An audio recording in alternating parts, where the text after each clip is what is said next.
Mayor, sorry, may sundot ko lang po ibang topic, no? Kahapon nagpalabas na ng cease and desist order ang MTPB tungkol din sa isang moto. Natanggal kagad yun. Opo. No, thank you sa thank you sa Visor. Oo.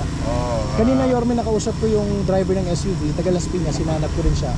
Nagpapasalamat siya sa Government of Manila within 24 hours daw. Ano pong reaction natin dito? Salamat naman kung na-appreciate ninyo yung aming policy.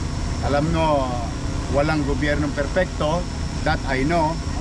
At especially in a large organization like local government unit, but rest assured that one strike policy is still in effect.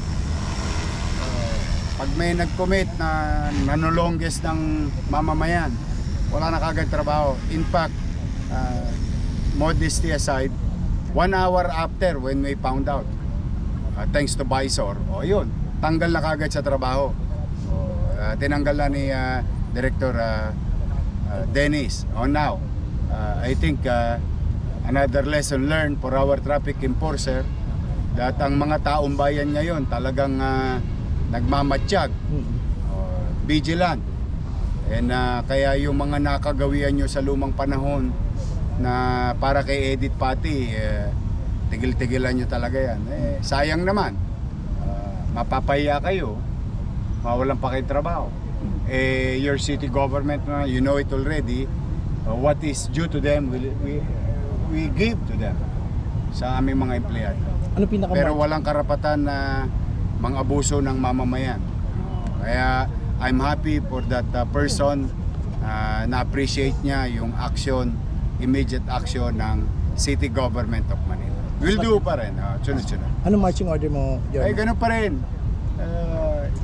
Kung totoo na hindi ko kayo mababantayan ng 24 oras, inanay tatay nyo nga, hindi kayo mabantayan ng 24 oras sa mga empleyado ng gobyerno ng Manila, no? But we make sure one strike policy will be ano lang yan parang alam mo sa isang kaing ng kamatis, pag may bulok na isa, tanggalin mo agad kasi makakahawa pa yun. I hope this can be another lesson. Kasi it's been a while na maraming natakot na enforcer. Baka siguro kala nila, hoy, pwede na ulit. Pwede na ulit kayo matanggal. Kasi sa isang trabahante, kaya kami din nangingiming tanggalin. Sa isang trabahanteng matatanggal namin, may 100 nakapila na gusto magtrabaho sa gobyerno. So, elimination lang yan. One way or another, magtitinungan sila. Dapat naman talaga magtino. Kaya sa amin, sa mga taga-lungsod at mga dumadako sa lungsod ng Maynila, we'll do our best. Rest assured that itong mga loko-loko na to, total loko-loko, daling ko na lang kaya sa mental. Hindi namin to tolerate. We will not. We will not.